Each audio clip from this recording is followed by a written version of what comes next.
Shaitan wants that you go misguided far, far, far away. Just like he himself. He wants you to keep going and keep going and keep going. And not turn back. And he will, inshallah, we'll see how he does that. How is he successful in messing people up and making sure they stay messed up? So his response to Allah, when Allah tells him to leave, is أَنظِرْنِي إِلَى يَوْمِ يُبْعَثُونَ. Give me extra time, and it's not a lot of time. نَظَّرَ would be to give a lot of time. أَنظَرَ would be to give not too much time. I'm not asking for too much time until the day when they are resurrected. Meaning, don't punish me right away. Just give me some ability from even now until the day they're resurrected. And in the mind of Shaitan, that's not a long time. In the mind of Shaitan, who's actually been in the company of Allah, been in the company of the angels, he actually understands that from the time that this conversation happens until Judgment Day is not a very long time. And actually what he spins to all of us is, you got time. You got all the time in the world. You don't have to change right now. Ramadan's not for a few months. You're good, you know. So in your head and in my head, we feel like we've got very long. And even if death is near, then so what? The day of judgment, God knows when that's going to come. إِنَّهُمْ يَرَوْنَهُ بَعِيدًا وَنَرَاهُ قَرِيبًا. They see it as something very far away. Why do you have to worry about it right now? So that's one thing that we get from it. The other thing that's on a side note, it's not really part of what I want to give you in the khutbah, but on a side note, some people ask the question, and even recently I was asked, Shaitan is someone Allah kicked out, someone Allah rejected. And yet later on in the story you learn that he was able to whisper to Adam and our mother, who were still in heaven. So how is he able to whisper to them while he's kicked out of heaven and they're still in heaven?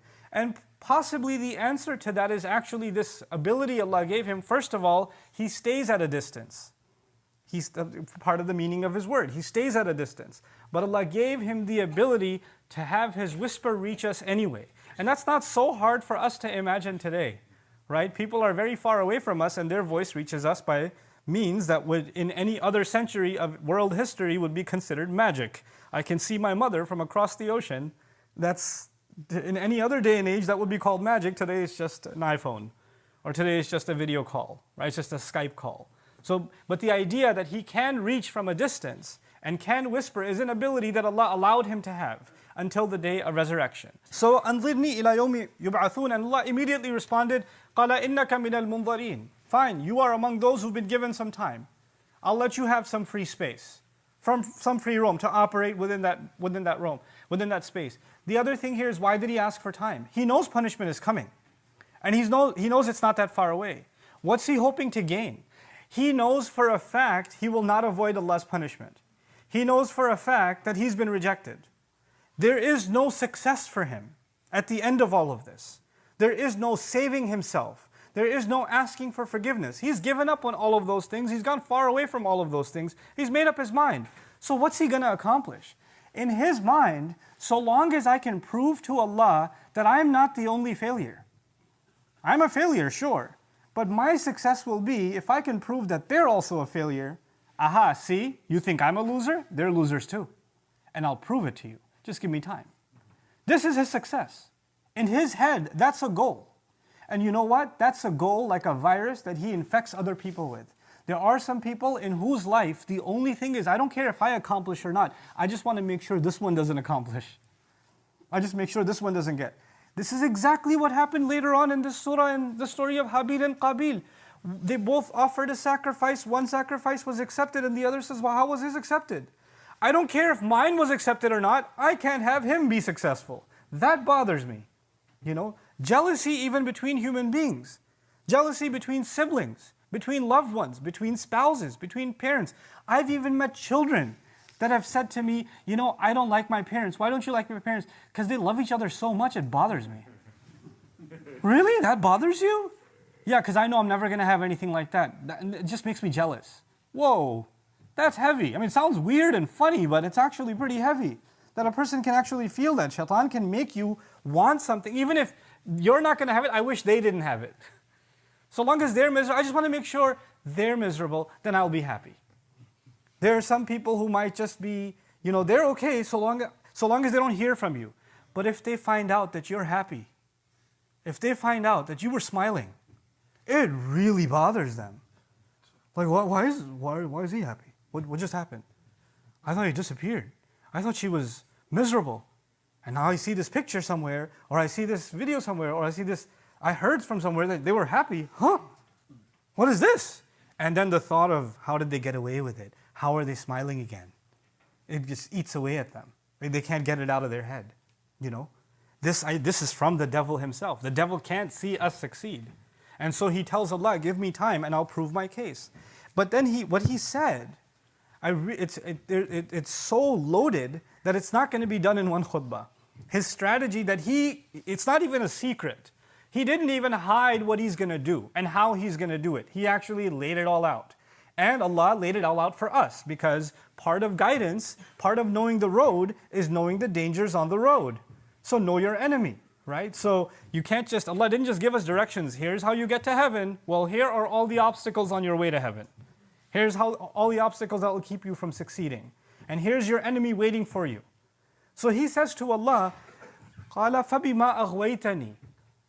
And it is only because you made me turn the wrong way. This is what he says to Allah. It is only because you made me turn the wrong way. Who does he blame? Allah. This was your scheme. This was your plan. You knew it would bother me that Adam is made from dirt and you messed, because you're all-knowing, you messed with me anyway and you made me sin. It's your fault, not my fault. You got me into this. You did this to me. You just don't like me. You have it out against me. You're the one who cursed me. You're the one who doesn't want me to be forgiven. And because you did this to me, I'm going to do this to these human beings that you love so much. So the first part of that is blaming Allah. And because in his response, you could see, first he refused to do sajda. That was a distance away from Allah. Then he took another step and he said, well, I'm better. Another step away from Allah. That's an act of arrogance. But now he's taken a huge step away from Allah. When he says, no, not only am I not wrong, you're the one who's wrong. You're the one who did wrong to me. Now he's blaming Allah. He's taking even another step. Guess what he's going to do with humanity? He's going to come to each one of us, and first he's going to make us disobey Allah. And then we all disobey Allah at some point. We're not perfect. We're going to make mistakes.